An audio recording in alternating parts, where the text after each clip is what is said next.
Welcome to our weekly meditation as we enter the first week of Advent, and the single Advent calendar there signifying hope, and an image taken from the album cover of the Salt of the Sound for the track we're going to play later, and some words from that track on the screen. So traditionally the first candle is associated with hope, and I've taken a quote from a Christian writer, Dave Tomlinson, hope as defiant imagination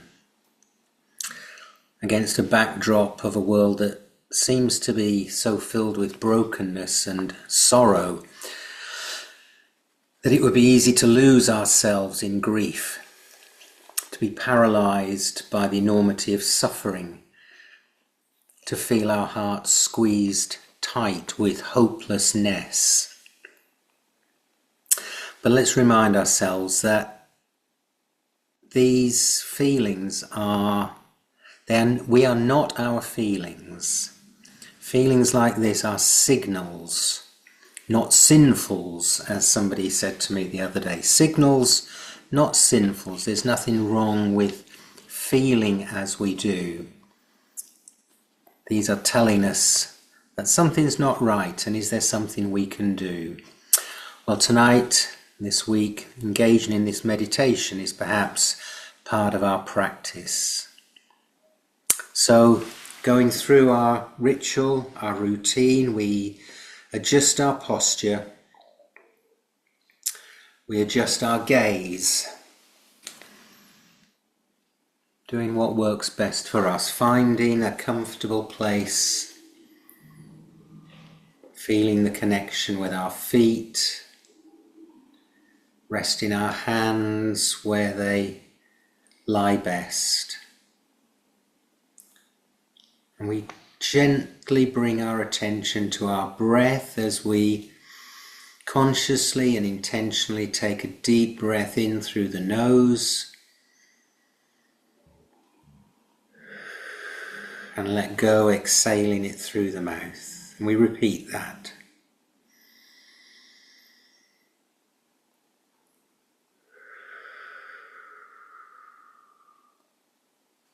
Again, and this time we hold it for a count of 2 after the in-breath.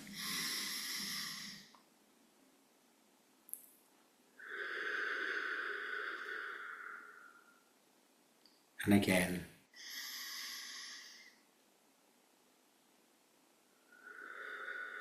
And this time we'll hold for 2 after the out-breath as well.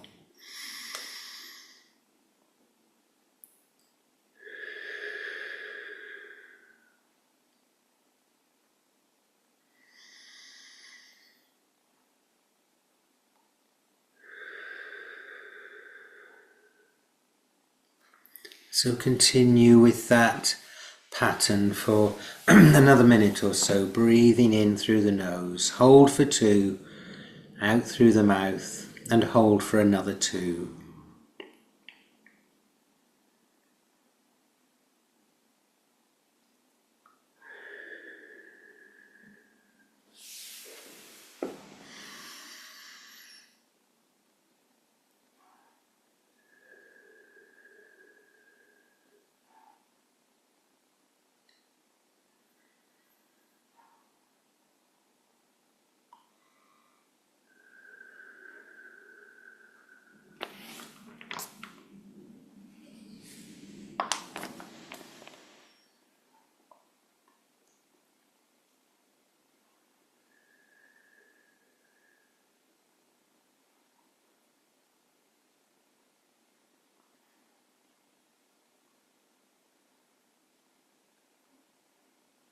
If you're able to, continue with that slow rhythmic breathing, feeling everything slow down. Perhaps consciously noticing parts of the body that might be a little bit tense, especially the shoulders, perhaps the lower arms. Maybe direct the breath to any part of the body that is tense or stiff. And maybe focusing that attention allows you just to relax a little bit more in those places.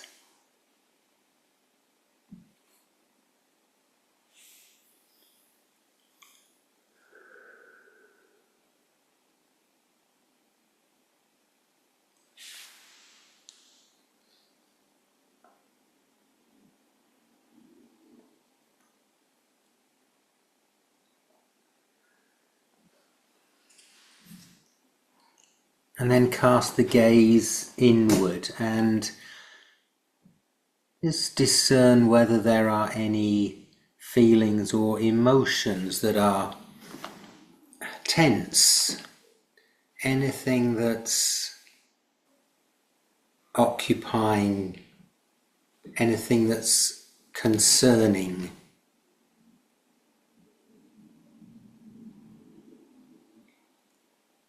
And maybe if you can name that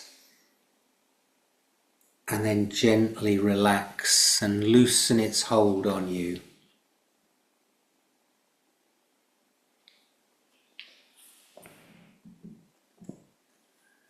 Maybe this breathing exercise will help us to let go. As we say these words to ourselves, breathing in, we are the prayer. Breathing out, we are the healing.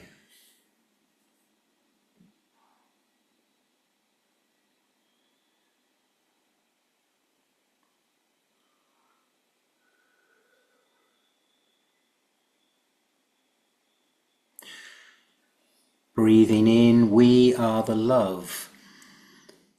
Breathing out, we are the peace.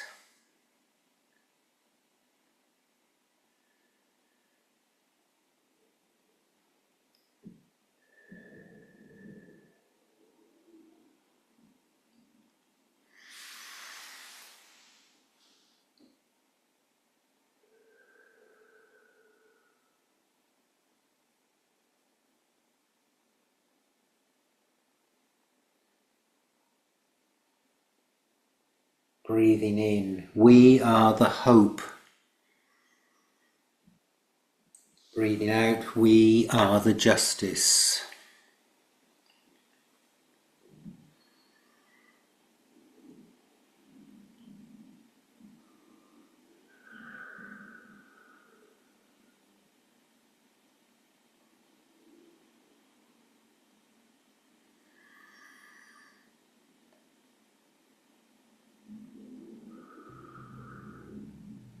May we know our strength.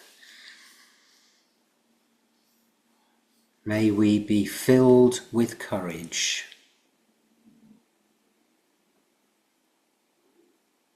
May love flow from us into this world. So perhaps breathing in, may we be filled with courage. And out, may love flow from us into this world.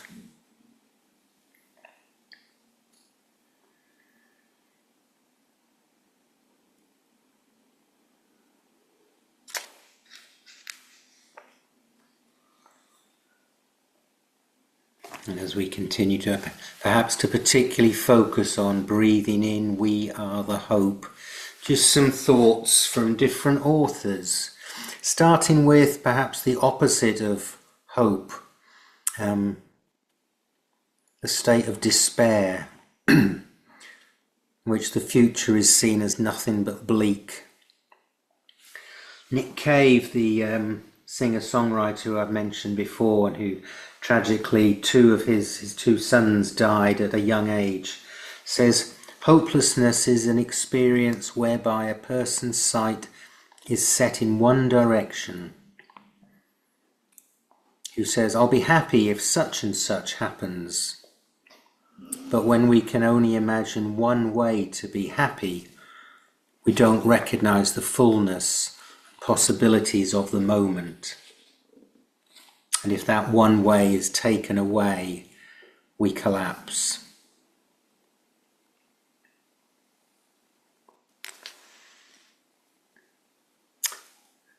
So instead, hope, somebody defined it to me, the expectation of a positive outcome. Isaiah, even at a time of exile, preached a word of hope, that injustice and evil are not the final reality. The final reality is the comfort and compassion of God.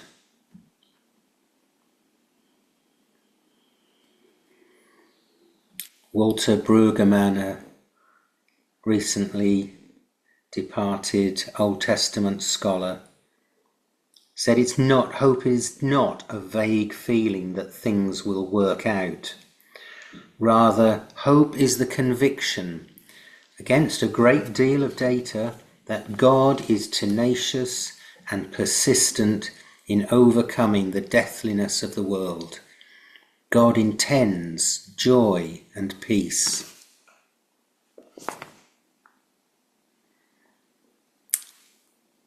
And another Christian writer, Dave Tomlinson, hope is a function of the imagination. We see beyond the immediate and imagine something else. It isn't just optimism. Oh, things will get better. Hope takes in the darkness that is around us and says it does not have to be this way. He coined the phrase defiant imagination in the face of despair.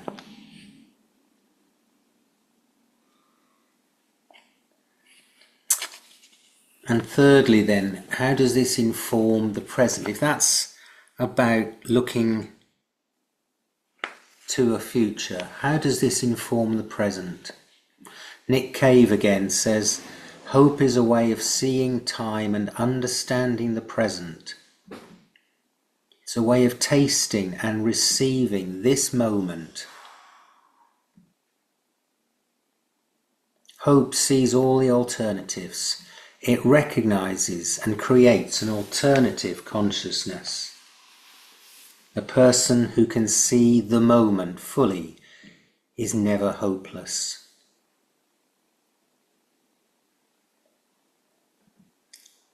And our old friend Richard ROHR on this same idea, that hope is not primarily for the future, it's for now, a way of seeing time and understanding the present.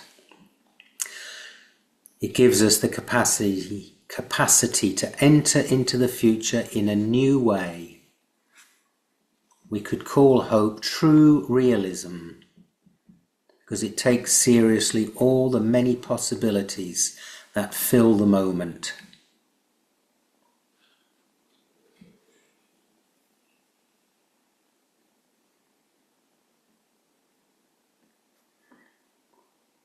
And finally then, what might we do with this? What should we do? Judaism has a phrase, tikkun olam, to be part of the repair of the world.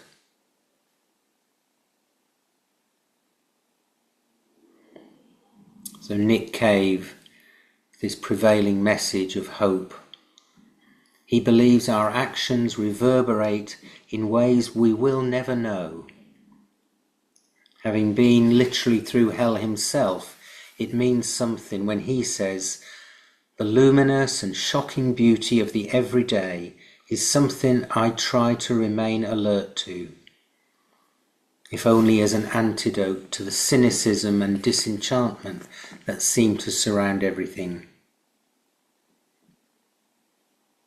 It tells me that despite how corrupt we are told humanity is and how degraded the world has become, it just keeps on being beautiful.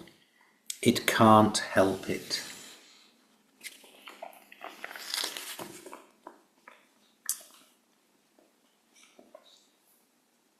So with that, what I hope is encouragement around moving us perhaps from a mindset that could lean into hopelessness to one of hope.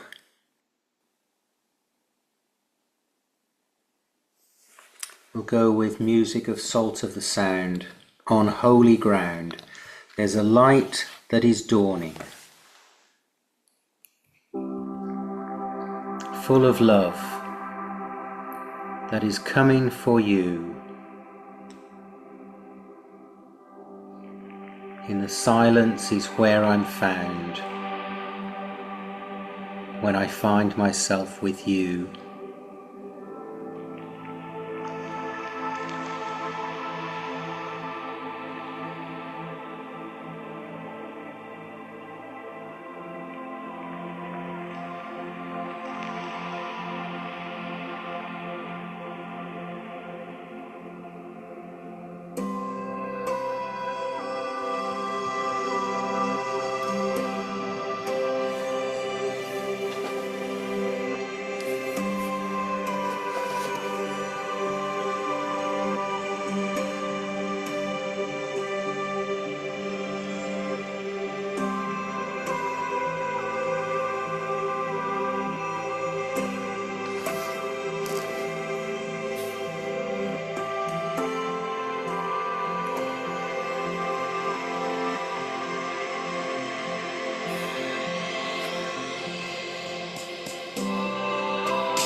In the waiting, as we move to our silence, perhaps these words: I'm reminded of where hope springs, peace and truth and joy surrounds me. So perhaps holding those words, or the words on the screen, or breathing in, we are the hope. Or simply use the silence to still the mind by focusing on the breath. Or practice observing your thoughts and feelings and practice letting them go.